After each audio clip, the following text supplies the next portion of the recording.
Hello, Trex. You know that I'm Autumn, so my topic was on the scientific revolution, and I would just be telling you how Nicholas Copernicus was the founding father of the scientific revolution, and how he had a team of people that helped him create it, and because he couldn't only do it by himself.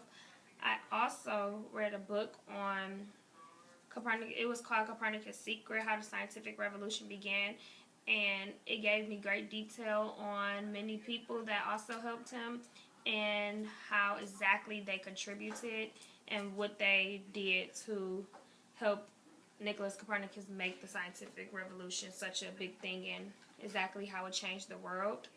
So here it is. Okay, so as you may know, Nicholas Copernicus was the founding father of the scientific revolution, and in which he thought of creating it would have influenced many people in society who felt a certain way about what exactly the scientific revolution would bring and how exactly it would change the society. He also felt as if the religion played a major role in the scientific revolution, and also different type of traditions that was created back then. The scientific revolution began in the 16th and 17th century, and it was created around the time that the Renaissance era was ending. Towards the end of the 18th century, the scientific revolution gave its name to be the Age of Reflection. And in many important figures in the scientific revolution, it was shared in the Renaissance. So basically, the scientific revolution was a creation of developing biology, astronomy, mathematics, chemistry, and also a change in religion and traditional beliefs. Nicholas Copernicus was the man who brought upon this big change and how it affects the society back then, and exactly how it made a big change. The revolution began in the 16th and 17th century, and it was created around the time that the Renaissance era was ending. Towards the end of the 18th century, the scientific revolution gave its name to be the Age of Reflection. And in many important figures in the scientific revolution, it was shared in the Renaissance. Okay, so as you may know, Nicholas Copernicus was held responsible for many changes that was made to society from actually creating the scientific revolution. And after he published a book that was called On the Revolutions of the Heavenly Body, it was said to start actually creating the scientific revolution. He worked with many different people, such as Isaac Newton, Johannes Kepler, Galileo, and Tycho Brahe. Johannes Kepler was a brilliant mathematician, along with Isaac Newton, who was he was also a mathematician, and Galileo was an Italian scientist who explained how the planets orbited around the sun and exactly what that Copernicus developed the heliocentric theory.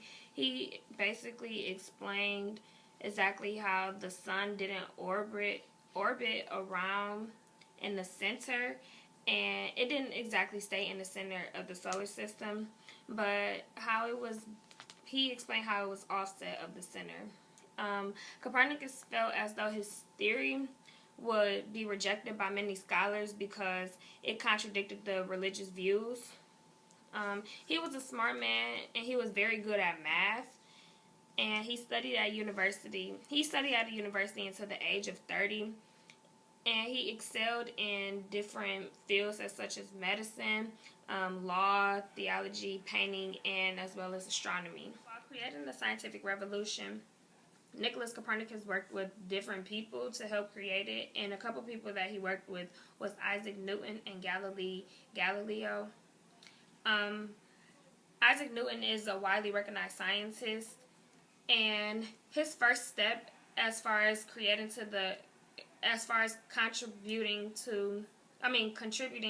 to the scientific revolution was to to look at the laws of motion that Galileo has studied, and Newton proved that the force that acted on the planets and the moons was the same force that created a stone to fall, to the ground, which was said to be gravity.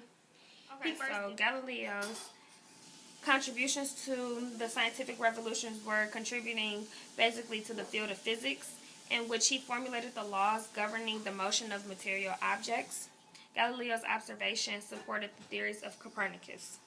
He found that frightening both of the Catholic and Protestant leaders because them wanting to go against the church's teaching and the authority. The novel Copernicus' Secret, How the Scientific Revolution Began. Nicholas Copernicus just brought upon he seeked readers' attention by discussing exactly how it was created, which I just talked about, and the people who were a part of contributing to creating the scientific revolution, who was Galileo Galilei, Isaac Newton, Johannes Kepler, and Nicholas Copernicus himself. Things up, I hope that you enjoyed my TED Talk about the scientific revolution and exactly how it was created. I learned a lot, not only from my book and not only from researching it online with different things, but I also learned stuff and included it from my textbook that I read, and I just learned from more about it after we covered it in the beginning of the year. Thanks, Trex, and I hope you enjoyed.